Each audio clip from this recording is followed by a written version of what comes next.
আসসালামু আলাইকুম প্রিয় দর্শকবাসী, আপনাদের মধ্যে চলে আসলাম, উপস্থিত হইলাম। আমি সাংবাদিক, খবর নিয়ে আসলাম।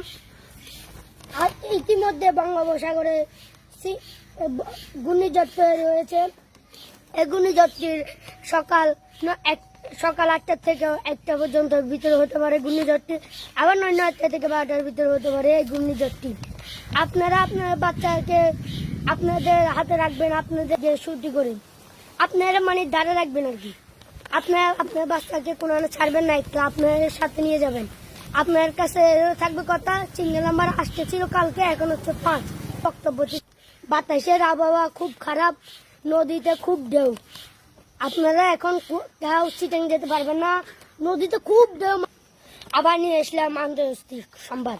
ফিলিস্তিনের খুব যুদ্ধ চলতে আছে, বোমা হামলা শুরু হয়েছে, আমাদের মধ্যে অনেক শিশুরা আহত হচ্ছে।